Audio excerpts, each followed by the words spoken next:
Eh bien, bonjour à toutes et à tous, ici Spiro et bienvenue dans cette toute nouvelle vidéo.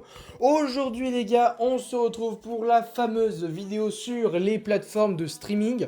On va parler d'un problème que j'ai avec pas mal de plateformes de streaming, les mauvais côtés en fait que j'aperçois au fur et à mesure du temps, des trucs qui pourraient être corrigés assez facilement mais dont je ne comprends pas l'existence. Enfin bref, vous allez voir, on va retracer le problème de pas mal de plateformes de streaming. Si jamais ce concept vous plaît, n'hésitez pas pareil à me le dire dans les commentaires. Peut-être que je ferai d'autres épisodes ou peut-être d'autres idées qui vont venir en tête d'après peut-être des commentaires que vous m'aurez mis sous cette vidéo. J'essaye de me tenter à de nouveaux formats, de nouvelles choses, des trucs que je ne vois pas forcément sur YouTube. Alors là pour le coup vous allez voir, on va parler de sujets qui ont déjà été traités, mais j'avais envie de donner mon avis parce que je trouve qu'il y a quand même des trucs qui sont assez aberrants. Enfin bref, il y a des trucs, je ne comprends pas comment ça peut exister, c'est tellement absurde. Enfin bref, vous allez comprendre très vite le sujet de la vidéo. Et du coup, moi ce que je vous propose, c'est qu'on commence immédiatement cette vidéo. On va vraiment parler de pas mal de plateformes de streaming, vraiment voir qu'est-ce qui ne va pas dans chacune d'entre elles, parce qu'il y a forcément, en tout cas dans la plupart, des trucs à redire. Et moi ce que je vous propose, c'est qu'on commence officiellement la vidéo avec la première plateforme. Et donc du coup, pour commencer, j'aimerais parler donc de Disney+. Alors, franchement, pour ceux qui me connaissent, ils savent déjà de quoi je vais parler.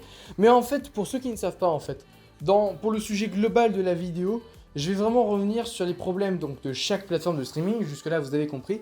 Mais c'est des trucs, en fait, qui sont tellement évidents que nous, je pense qu'on a tous remarqué ce genre de problème, mais qu'en fait, j'ai l'impression que les plateformes de streaming ne comprennent toujours pas. Et c'est d'ailleurs le cas de Disney+. Moi, j'ai un gros problème avec cette plateforme, malgré le fait que j'adore ce qu'elle propose, j'adore comment elle est faite, l'interface, etc. Je suis vraiment amoureux de cette plateforme de streaming. Mais le problème, c'est qu'il y a des trucs, je ne comprends pas comment ça se fait que ça soit encore d'actualité. Je veux dire, je ne sais pas si vous avez remarqué, mais donc sur Disney+, on a quand même des séries qui sont excellentes, mais qui n'ont aucune communication. Je veux dire, je ne sais pas ce qui se passe du côté de chez Disney+, mais à chaque fois qu'ils ont d'excellentes séries, et souvent en plus c'est proposé avec l'onglet Stars, etc. Parce qu'on le sait, hein, tout généralement les produits Disney purs et durs sont pas forcément bons. Je prends l'exemple de Willow qui est du Disney, qui était pas dingue forcément.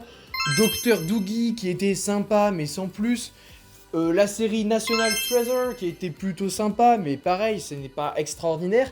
Et t'as des séries à côté comme Only Murders in the Building, The Dropout, et bien des séries comme Pam and Tommy, des séries comme The Patient, etc. Enfin bref, vous avez énormément de séries, hein, pareil, de Dopsic, Atlanta, bon, enfin bref, je ne vais pas faire toute la liste, de toute façon vous connaissez ces séries, maintenant j'en ai énormément parlé déjà dans les précédentes vidéos, mais bref, il y a vraiment de grosses pépites du côté de chez Disney, et je ne comprends pas comment c'est possible qu'il y ait encore un problème de communication dessus. Enfin, je sais pas, mais je veux dire, ils sont là quand même à faire de grosses communications sur des séries Marvel, comme Miss Marvel, comme She-Hulk, comme Groot, alors que c'est des séries qui finalement étaient, mais pas spécialement bonne quoi. Je veux dire, Miss Marvel c'était sympa, She-Hulk c'était à chier, et Groot c'était inutile. Et vous voyez, moi ce qui me dérange vraiment dans ce système-là, c'est qu'ils préfèrent vraiment faire de la communication sur des programmes qui sont pas forcément dingues, mais juste parce que c'est Marvel, on va vraiment les mettre en avant parce qu'on sait que ça va un petit peu vendre. Mais par contre, des séries excellentissimes comme Only Murders in the Building, Pam and Tommy, non, là pour le coup, on va mettre un peu de communication, mais pas trop non plus. Alors il y a des exceptions, là j'utilise Only Murders in the Building, mais en vrai c'est un peu trompeur, parce qu'ils mettent quand même beaucoup de communication là-dessus. Mais j'ai vraiment l'impression qu'ils ont attendu qu'elle soit connue cette série, ou en tout cas qu'elle soit vraiment appréciée, pour commencer à mettre de la communication dessus. Parce que saison 1 ça avait quand même plutôt bien marché, mais c'est surtout la saison 2 où ça a explosé, surtout aux États-Unis. Et à partir de ce moment-là, là, ils ont mis de la communication, tu vois. Là, ils ont dit, ouais, le tournage de la saison 3 commence. Là, machin, on met des affiches à tout va, etc. Et je ne comprends pas pourquoi, franchement, ils vont dans ce sens-là. Ils ont énormément de bons trucs à faire. Mais non, eux, ils préfèrent mettre l'accent sur une communication par rapport à des projets qui sont généralement nuls ou ok. Je veux dire, même des programmes Star Wars connus, ils mettent pas de communication. Enfin bref, il y a des trucs, je ne comprends pas comment c'est possible. Ils mettent pas de communication sur les trucs super bien. Ils mettent beaucoup de communication sur les trucs nuls. Et sur des projets qui sont super connus du style Bad Batch, faut pas se leurrer, hein, même si c'est de l'animation, il y a quand même beaucoup de gens qui regardent. Et The Mandalorian, pareil. À l'heure où je tourne cette vidéo, la saison 3 vient de débuter avec son premier épisode hier, justement. Je suis désolé, hein, mais il n'y a eu aucune communication sur cette série. À un moment donné, il y a eu un trailer, 2 trailers, quelques affiches, mais c'était clairement pas assez.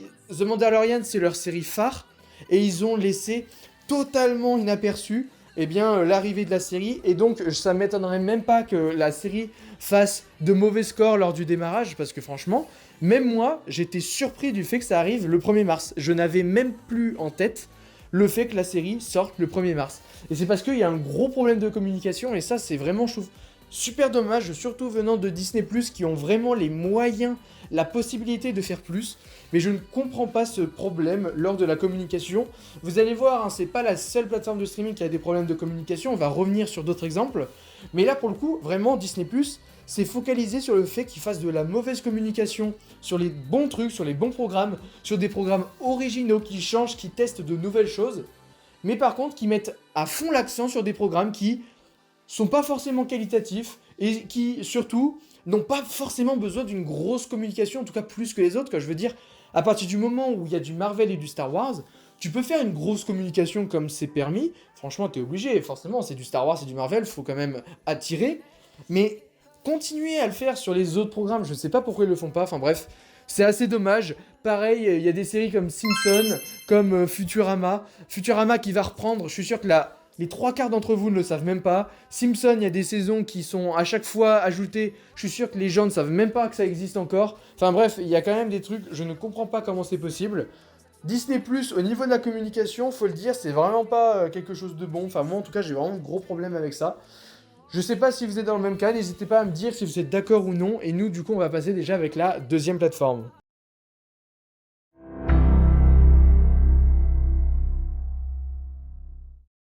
Cette fois-ci, j'aimerais vous parler de la plateforme Apple TV+.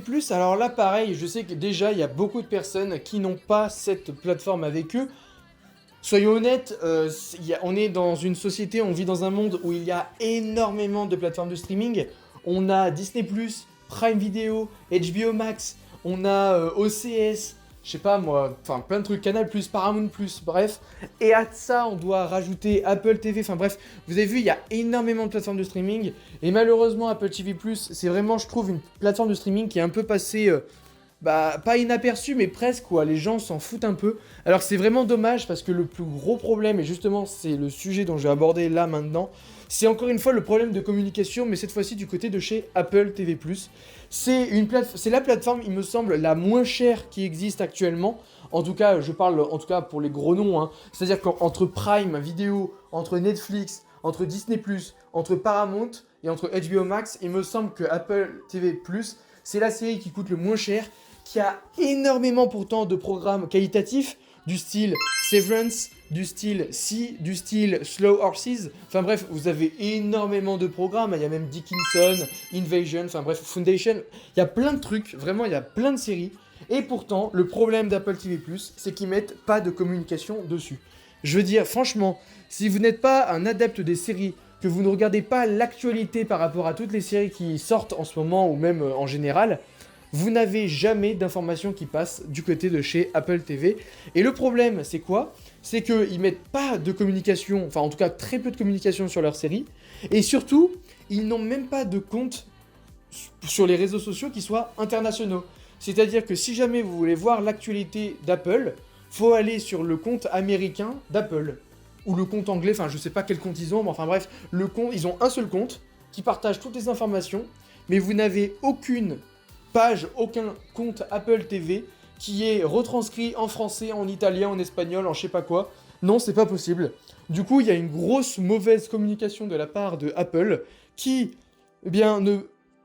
qui en fait partagent leurs séries, qui donnent l'actualité sur certaines séries, qui disent si j'ai pas moi, une série a été renouvelée ou non, si une série va arriver rapidement ou non, s'il y a des affiches qui sont publiées. Généralement, c'est tenu par des journaux, des médias sociaux hors Apple, et je trouve ça complètement con. Je sais pas moi, t'as ta propre plateforme de streaming, Apple TV+, déjà t'as Apple dans le nom, et ils ne font aucune communication dessus, et ne sont pas du tout traduits à chaque niveau de pays, à chaque pays. S'ils avaient un compte national à chaque fois, c'est-à-dire un compte pour la France, un compte par exemple Twitter, Instagram, machin pour l'Espagne, pour l'Allemagne, etc. Déjà là, il y aurait beaucoup plus de visités sur leur programme qui, je le répète, hein, c'est vraiment super qualitatif. Apple TV, ça devient l'une des plateformes de streaming du moment qui a le plus de programmes qualitatifs. Ça vient tâtonner presque du HBO pour vous dire. Enfin vraiment, c'est très très haut niveau Apple. Il y a vraiment de bons retours sur leur programme, mais il n'y a pas de communication. Et ça, la communication, c'est un vrai problème sur les plateformes de streaming. Mais vous allez voir, il n'y a pas que ce cas de figure. Et justement, ce que je vous propose, c'est qu'on parte du coup sur une autre plateforme de streaming. Cette fois-ci, on va parler du côté de chez Netflix. Alors là, pour le coup, vous allez voir, ça n'a rien à voir. On va pas parler de la communication, parce qu'en soi, la communication, il y en a. Pas tout le temps, je suis d'accord, mais il y en a. Par exemple, Umbrella Academy saison 3, il y a eu un peu de communication, pas assez à mon goût, mais il y en a eu. Et bref, toutes les séries, Stranger Things, Outer Banks, il y a quand même de la communication, et ils sont quand même, on va dire, assez bons dans ce domaine. Pour le coup, là, la communication, elle passe bien. Ils ont des comptes pour chaque pays. Enfin bref, tout est bien fait, etc. Ça, c'est vraiment bon de ce point de vue-là. Pour le coup, là, c'est pas un... On peut pas leur faire un reproche spécial là-dessus. Par contre, moi, j'ai pas mal de problèmes avec Netflix, notamment sur leur programme en tant que tel, et également sur les annulations.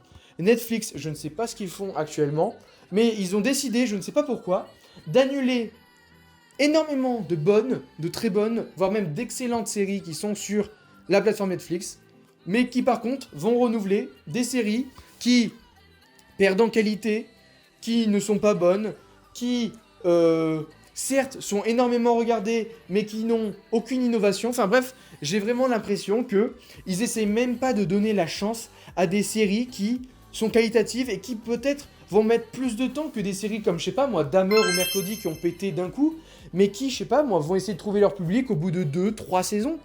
Comme le dit le youtubeur Reg le Gorilla, lui, il a pris l'exemple de la série Dark, comme quoi la série Dark, elle n'a pas été connue au bout d'une saison.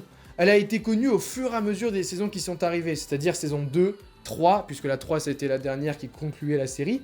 Mais bref, la série, elle a eu besoin de 3 saisons pour connaître son public, et maintenant, je le rappelle, hein, c'est une série qui est devenue quand même culte.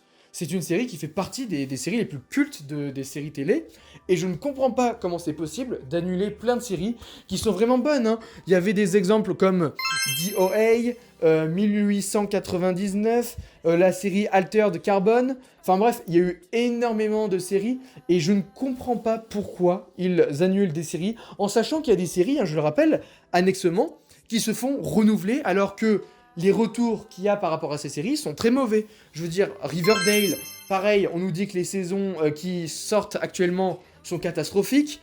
Elite, on nous dit que c'est pas forcément quelque chose de très bon. Et on a plein d'exemples par rapport à ça, et je ne comprends pas pourquoi ils ne laissent pas la chance à des séries qui sont bien plus qualitatives, et qui laissent continuer des séries qui sont vraiment pas bonnes. Et au-delà de ça, au-delà du fait des annulations des séries, il y a des séries, je ne comprends pas aussi pourquoi Netflix essaye de flinguer leurs séries une par une. Je veux dire, il y a des séries qui sont normalement parmi les plus connues de chez Netflix, c'est-à-dire, je sais pas moi, The Witcher, Umbrella Academy, et pourtant, ils vont toujours trouver le moyen de te flinguer les séries, de te rendre une série qui était de base très bonne, nulle. Par exemple, Umbrella Academy, la série avec sa saison 1 et 2, c'était vraiment très qualitatif. Ils sortent la saison 3, bâclée comme pas possible, un scénario qui est correct, mais sans plus des effets spéciaux qui sont pas forcément les plus beaux. Et donc du coup, qu'est-ce qui se passe? La série, elle devient catastrophique. Et qu'est-ce qu'ils font en plus de ça? Ils te renouvellent la série pour une 4ème qui est la dernière saison. Donc en gros, c'est comme s'ils l'annulaient, hein, soyons honnêtes. Pour au final la composer que de 6 épisodes. Alors que la saison 3 n'est même pas une fin, et je ne comprends pas comment en 6 épisodes on peut réussir à terminer une série comme Umbrella Academy. Enfin bref, pour moi, c'est impossible. Pareil, du côté de The Witcher, il y avait un acteur, Henry Cavill, qui était investi de fou dans son rôle. Bah non, qu'est-ce qu'ils font? Ils décident d'annuler Henry Cavill, c'est-à-dire qu'au bout de la 3ème saison, il ne jouera plus le rôle du personnage principal. Et ça sera donc l'acteur Liam Hemsworth qui reprendra le flambeau. Et qui continuera à partir de la saison 4, 5, je ne sais pas combien il y aura de saisons, mais enfin bref. Surtout que, on n'arrête pas de nous bâcher que la série perd en qualité. On a bien vu, la saison 1, elle a fait gros bruit, la saison 2, pareil, sauf que la saison 2, elle a fait gros bruit tout en sachant que les gens commençaient déjà à être moins fans, qu'elle prenait une direction qui était contraire au livre et qui avait une mauvaise adaptation. Enfin bref, il y a eu pas mal de mauvais retours, et non, ils vont continuer à développer des séries comme ça, alors qu'on sait déjà qu'elles sont mortes. Il n'y a plus rien à sauver. Mais bon, tu comprends pas, et ça c'est le gros problème de Netflix, c'est vraiment renouveler des séries peu qualitatives ou annuler des séries qui sont très bonnes. Et ça, c'est un gros problème. Enfin bref, de toute façon, on va passer du coup au dernier cas de plateforme de streaming. Vous allez voir, ça ressemble à une vidéo coup de gueule, mais en vrai, il y a énormément de bonnes choses sur chaque plateforme de streaming. Il y a toujours des bons trucs, des bonnes séries, des bonnes techniques, une bonne mise en page, application, etc. Il y a toujours de bonnes choses sur chaque plateforme de streaming. Le problème, c'est qu'il y a toujours des trucs qui ne vont pas, il y a toujours des petits problèmes à droite et à gauche, et du coup, justement, on va passer à la prochaine plateforme.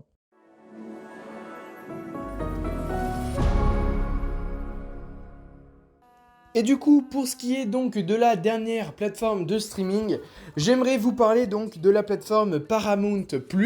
Alors là, je vais vraiment me consacrer à la plateforme Paramount+ France. Je précise bien le France parce que tout ce que je vais dire n'a aucun lien avec la plateforme Paramount+ aux États-Unis. Vraiment, j'insiste bien sur le fait que je parle de la plateforme française.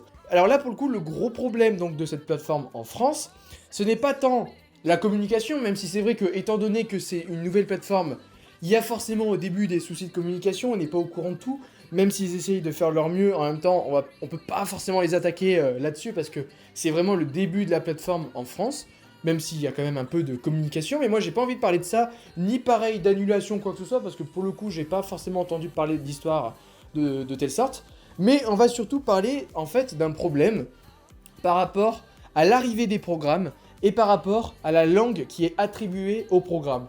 Je sais pas si vous avez remarqué, pour ceux qui utilisent Paramount+, ou pour ceux qui suivent l'actualité de Paramount+, mais pour ceux qui ne connaissent pas en fait, faut savoir que donc il y a la plateforme américaine, donc la plateforme qui est disponible aux États-Unis et celle qui est disponible en France. Et en fait, il faut savoir que la plateforme américaine, qu'est-ce qu'elle fait? Elle sort donc tous les contenus directement sur Paramount+ en Amérique, aux États-Unis. On a des séries comme The Mayor of Kingstown, qui a déjà donc sa saison 2 de sortie aux États-Unis. On a des séries donc comme 1923 qui est disponible aux États-Unis. Sauf qu'en France, qu'est-ce qui se passe? Il n'y a aucun de ces programmes qui est disponible sur Paramount+ France. Alors on va me dire, oui, c'est normal, la plateforme vient d'arriver, mais non. Parce qu'en fait, pour toutes ces séries, il y a déjà les premières saisons qui sont disponibles. Et en fait, qu'est-ce qu'ils vont faire et qu'est-ce qu'ils font actuellement? C'est qu'ils sortent la suite des séries 6 mois, je dis 6 mois, mais en vrai, c'est plusieurs mois après la sortie sur le Paramount+ américain. C'est-à-dire que si on veut avoir, par exemple, je sais pas moi, la saison 2 de The Mayor of Kingstown, on va devoir attendre plusieurs mois après la diffusion américaine. C'est-à-dire que eux, ils auront par exemple la saison 2, 4 mois en avance, et nous, 4 mois après, elle va débarquer en France. Enfin, je trouve ça quand même fou. Déjà qu'il y a énormément de plateformes de streaming, si c'est pour lancer une nouvelle plateforme et qu'on attende plusieurs mois avant l'arrivée des suites par rapport aux États-Unis, c'est clairement se tirer une balle dans le pied, quoi. Je veux dire, pour attirer le plus de clients possible, dire qu'on doit attendre 4 mois de plus, c'est quand même assez hallucinant. Et puis le deuxième problème de Paramount+, qui n'est toujours pas lié à la communication ou quoi que ce soit, c'est en fait le problème qu'il y ait certains programmes qui sortent, mais qui n'ont pas de VF. C'est-à-dire que déjà, on doit attendre la sortie américaine pour que ça arrive en France, et en plus, des fois, il y a des trucs qui arrivent en France qui n'ont pas de VF. Alors là, pour le coup, je vais prendre d'autres exemples, parce que généralement, les séries, c'est pas forcément le cas... Par exemple, le cas de The Mayor of Kingstown ou encore 1923, quand ça arrivera, ça sera en VF. Mais par exemple, si je prends le cas de Wolfpack ou encore le film Teen Wolf, c'est des trucs qui n'ont pas de VF. Je veux dire, c'est sorti là en France sur le Paramount français, uniquement en VO. Si vous voulez regarder le film Teen Wolf, vous ne pouvez pas le regarder en VF. Vous êtes obligé de passer par la VO. Et si vous voulez regarder la nouvelle série Wolfpack par les créateurs de Teen Wolf, vous ne pouvez pas regarder la série en VF parce qu'elle n'est disponible qu'en VO. Et je trouve ça absolument dingue. Enfin, je sais pas. C'est une nouvelle plateforme de streaming qui ont de nouveaux clients à aller chercher parce qu'il y a énormément de concurrence sur le marché. Mais non, eux, qu'est-ce qu'ils font? Ils se tirent une balle dans le pied en retardant l'arrivée de leur programme en France et en les mettant dans d'autres langues que celles de la plateforme où elle est disponible, quoi. Enfin, je sais pas, si tu vas en Espagne, t'as envie que la série ait sa VE, je sais pas comment ça se prononce en espagnol, mais sa version espagnole. Et nous, non, en France, on doit attendre. Enfin bref, il y a énormément de problèmes sur Paramount Plus pour l'instant. Alors, c'est vraiment les deux principaux, hein. Sinon, la plateforme, elle reste très cool. Comme c'est le début, c'est comme Disney Plus à son lancement, il y a très peu de programmes, et ça, c'est pas trop un problème. Ça va arriver au fur et à mesure du temps, mais c'est vrai qu'il y a quand même pas mal de problèmes, et j'espère vraiment que pour toutes ces plateformes de streaming que je viens de citer, ça va vraiment s'améliorer de fil en aiguille, parce qu'il y a quand même pas mal de trucs, et surtout, ça peut se corriger, quoi, c'est ça qui est dommage. Et donc voilà, c'est sur la série Paramount Plus que je vais conclure cette vidéo. Vous avez vu, si jamais vous avez fait attention, je n'ai pas parlé de deux plateformes de streaming en particulier, alors si on exclut OCS, Canal, etc. Mais je n'ai pas parlé donc de HBO Max et de Amazon Prime. Alors pour le coup, HBO Max, c'est normal, c'est parce qu'en fait, c'est pas dispo en France. J'aurais pu parler aussi des retards, etc. de la plateforme, mais en vrai, je sais pas, je trouve que c'est pas trop correct d'en parler en sachant qu'on n'a toujours pas eu de produit fini qui est arrivé. Et pareil pour Prime Video. Prime Video, en fait, le truc, c'est que globalement, j'ai rien à dire. Il y a de la communication, il y a des bons programmes. Alors, on pourrait parler de quelques baisses de qualité sur certains programmes, mais encore, je trouve qu'il y a quand même de bons contenus. Et surtout, eux, au moins, ils mettent les trucs en français. Donc, en fait, vous voyez, Amazon Prime, c'est vraiment le truc, c'est vraiment l'opposé typique de chaque plateforme. C'est-à-dire que par rapport à Disney+, ils mettent de la communication sur tous leurs programmes, quel que soit leur programme. C'est-à-dire qu'une série comique française va avoir autant de mise en avant qu'une série telle que The Boys, qui est leur série phare sur la plateforme. Et pareil, par rapport à Apple TV+, ils ont un compte français, allemand, espagnol, américain. Enfin bref, vous avez vu, c'est vraiment l'opposé de chaque plateforme de streaming. Chaque problème que par exemple Netflix, Disney+, Apple ou Paramount a, eh ben Prime Video ne l'a pas. Et je sais pas, je trouve ça quand même assez hallucinant, surtout que c'est une plateforme qui est arrivée après les autres.